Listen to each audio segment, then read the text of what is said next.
Hello and welcome to my website. First of all, you can access this page by going to futureenglishteacher.weebly.com that you see up here in the browser bar at the top of the page. This site is a guide for other hopeful future English teachers. In the background information section of this welcome page, I discuss the difficulties that I have had in trying to learn about my future career as an English teacher. Below that, I have written my purpose for this website, which is to compile and share the information I have discovered about teaching junior high or high school English, including some advice about behavioral management, as well as additional resources that I feel may be useful to others. My hope is that this site can help other aspiring teachers find answers to some of the general questions they may have about becoming a secondary education teacher, or at least can point them in the right direction. So when I click here on the junior high tab, you can see a list of some of the typical curriculum goals for these students. This information was taken from the Common Core Standards, which can be accessed by clicking on the link here. Below is some general information on junior high student intellectual, social, and emotional characteristics. Again, I have posted a link to the source, so if anyone wants to read additional information on it, you can just click on it right there. Moving on to the high school tab, you will see that the structure is almost identical to the junior high page, just with different information. Again, I've posted the two sources that I used here for additional reading. Now moving on to the behavioral management tips.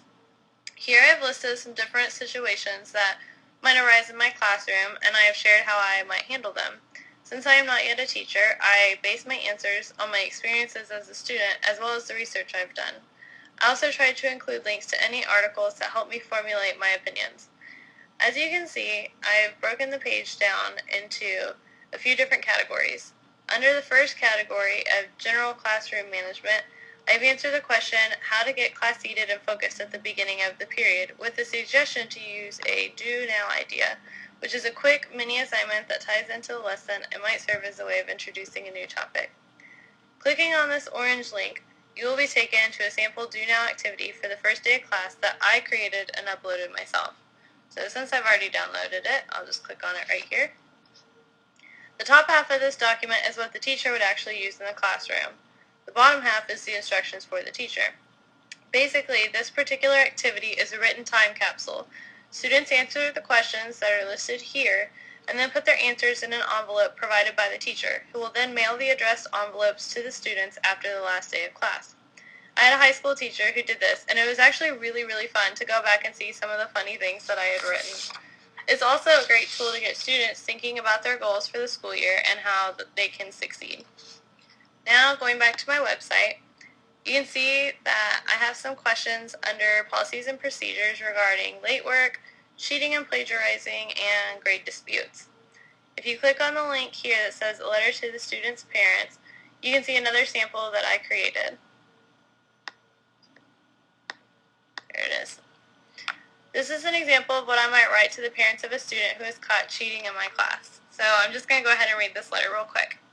Dear parent or guardian, I regret to inform you that Julie was recently caught cheating on an exam in my class. In accordance with classroom policy, she must forfeit any potential points earned on the exam and must also compose an essay on the consequences of academic dishonesty. While I consider cheating a serious infraction, I also believe in allowing students a chance for redemption. My first and most important job as a teacher is educating my students, so I'd like to work with Julie on the material for this unit and then allow her to make up the exam. The new exam will, however, be more difficult in order to account for the additional preparation time she will have had. Also, as a reminder, make-up assignments will not be awarded more than 80% of the maximum points for the original assignment. There would be little incentive to perform well the first time if students were allowed to recover all possible points on a make-up assignment. If you would like to discuss this issue further, please feel free to contact me. I am committed to helping Julie reach her greatest potential and look forward to assisting in any way that I can. The rest of my page over here discusses strategies for dealing with disruptive behaviors and other classroom concerns like sleeping in class, poor performance, and violence in the classroom. Although I only personally created 2 documents for this section on behavior management, you can see that I've included links to more information for most of the questions on the page.